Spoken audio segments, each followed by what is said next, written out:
Александр Петраков уже огласил список футболистов, призванных под армянские знамена на матчи с Турцией и Хорватией. В этом выпуске мы обсудим, кто включен в этот список и в каких кондициях сейчас находится, кто в этом списке отсутствует, по каким причинам и насколько это критично для положительного результата. Заваривайте кофе и устраивайтесь поудобнее, в ближайшие несколько минут будет выпуск Love Football о сборной Армении. Итак, пойдем прямо по списку тех, кто приглашен на сентябрьские матчи. Вратарская позиция наименее дискутабельная. Огнен Чанчаревич, несомненно, основной вратарь, он единственный, кто стабильно показывает высокий уровень. А Арсен Бегларян и Станислав Бучнев больше для заполнения заявки. Арсен – запасной вратарь Армении. А Станислав, хоть и основной в Пюнике, но часто допускает нелепые ошибки. Объективно, с Артуром Канегляном и Диего Мильяном Федерации футбола Армении пока не удается договориться, а других реальных кандидатов, кого мог бы вызвать Петраков, пока не видно. В защите тоже все более-менее понятно. Наильте Князян выдал шикарный отрезок из нескольких матчей за Локомотив, отметившись 3 голами в 5 матчах. Естественно, он будет основным левым защитником нашей команды. На замену ему капитан Урарту Жерар Маркарьян. На правом фланге у нас будет Камого Ванесян, он тоже в отличной форме и уже отметился несколькими голевыми передачами за Астану в начале сезона.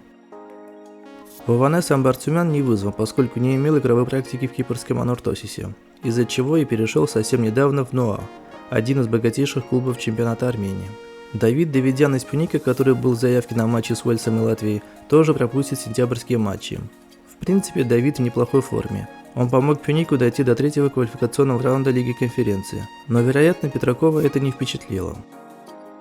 Думаю, если нужно будет заменить кому на правом фланге защиты, то мы увидим Артака Дашьяна, как это уже было в матчах с Уэльсом и Латвией. В центре защиты все без сюрпризов. Фараздат Харуян наш капитан, и сложно представить сборную без него, даже с учетом того, что он не в лучшей форме сейчас. Георгий Гарутюнян самый талантливый наш защитник, а Степа Макарчан хоть и не без огрехов, но постоянно играет за хорватский Осиек и безусловно кандидат на выход в основе. Андрей Кализер также имеет постоянную игровую практику в чемпионате Швеции. Однако последние его матчи за сборную Армении могут пошатнуть его позиции в борьбе за выход на поле в основе. Эрик Пилуян из Урарту и Семен Мурадян из НОА относятся больше к талантливой молодежи, которые больше нужны для выхода на замену со скамейки. Они, конечно, перспективные защитники, но выступления того же Пилуяна в Еврокубках за Урарту показали, что Эрик пока вызывается в главную национальную команду только лишь потому, что более достойных кандидатов больше нет. В случае необходимости замены кого-то из основных защитников, более предпочтительным выглядит выход опытного Тарона Восканяна из Алашкерта. А вот в полузащите у нас большое количество талантливых футболистов, потому здесь есть что обсудить. Эдуард Спиртян находится в хорошей форме и уже забил 3 гола за Краснодар. К сожалению, его переход в более сильный чемпионат пока затягивается, но трансфер того же Захаряна в Реал Сосьедад дает надежду на лучшее. Если кто не смотрел, на канале есть отдельный выпуск на эту тему. Угочукву Иву тоже имеет постоянную игровую практику в составе казанского Рубина и находится в отличной форме.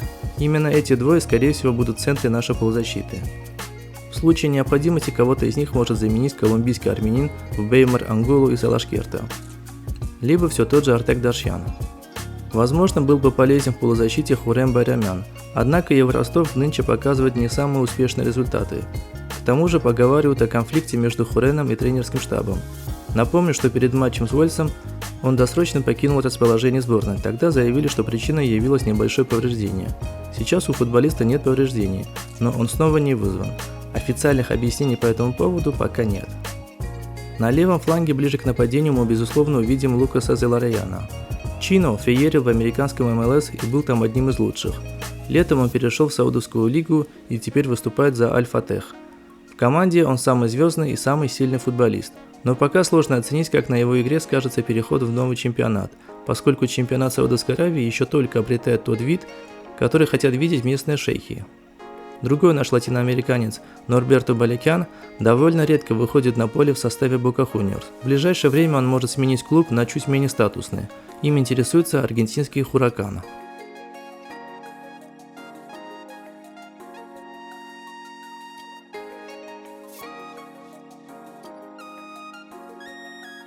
На правом фланге атаки у нас сразу несколько кандидатов. Вагам Бичарчян в последний месяц стал чаще появляться в основе польской погони и даже забивает красивые голы с дальних дистанций в стиле Зелараяна.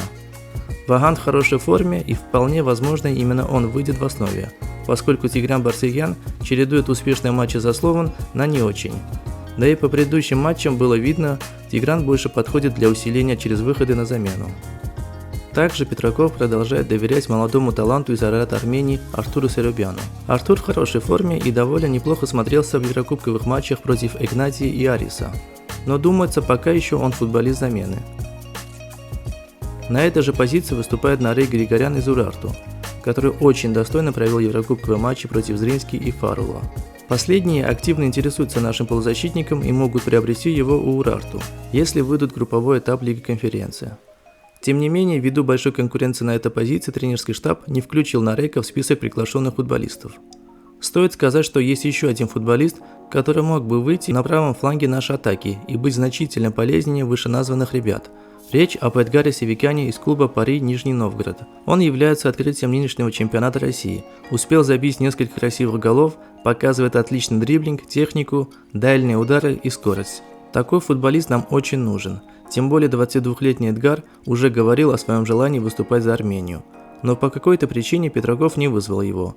Возможно, дело в неготовности документации, как это было с Ранусом перед мартовским матчем в Турции. А может, тренер банально не хочет перед важнейшими матчами, решающими судьбу путевки на Евро, тасовать состав и звать новых незнакомых ему лиц. Как бы то ни было, очень хочется верить, что Эдгара мы еще увидим в футболке сборной Армении. Про него, Александра Коваленко и Степана Гованесяна есть отдельный выпуск на канале. Если в двух словах, Коваленко сейчас в глухом запасе «Зенита». И вообще для начала должен, как тот же Севикян, четко заявить, готов ли он играть за Армению. То же самое касается Гованесяна. Зато четко заявляет о своей любви к Армении любимец публики Рант Леон Ранус. В одном из недавних интервью немецкому изданию он заявил, что его любимое место отдыха – Армения, и что он пытается активно изучать армянский. Что ж, теперь армяне будут его любить и поддерживать еще больше. Он, несомненно, наш основной нападающий и главная надежда на этой позиции. 20-летний Ранус уже успел дебютировать в Бундеслиге в составе Мюнхенгладбахской Боруссии, выйдя на замену на последние 5 минут матча против Аугсбурга и на 10 минут против Ливеркузена. В Кубке Германии против Барзенбрюка ему доверили уже 20 минут, и он успел отметиться голом и голевой передачей. Еще один немецкий легионер в лице Саркиса Адамяна включен в заявку команды. Летом ходили слухи, что Кёльн хочет расстаться с нашим футболистом, однако ввиду отсутствия заинтересованных покупателей Саркиса оставили в команде. В матче против Боруссии Дортмунд он получил почти целый тайм игрового времени, но ничем особенным не отметился, а вот с Вольфсбургом отметился голевой передачей. Скорее всего, Александра Петракова привлекает его хорошее взаимопонимание с Ранусом, что было видно по товарищеской игре с Кипром, так что вполне возможно мы увидим Адамяна в связке с Рантом. Как видите, новых лиц в команде нет, и за исключением Севикяна их отсутствие не вызывает больших недоумений. Матчи против Турции и Хорватии могут стать определяющими для нас, поэтому тренерский штаб решил отказаться от экспериментов в пользу тех футболистов, кого уже знает. Первый наш матч состоится в Турции 8 сентября в 22:45 по ереванскому времени. Ближе к этой дате на канале выйдет еще один выпуск, где обсудим ориентировочный основной состав нашей команды, заявку и состояние дел у турецкой команды, а также наши шансы на успех в этом матче. Обязательно подписывайтесь на канал, если еще не сделали этого, ставьте лайк этому видео и напишите под ним комментарий, чтобы видео получил больше охват. Всем большое спасибо и до новых встреч!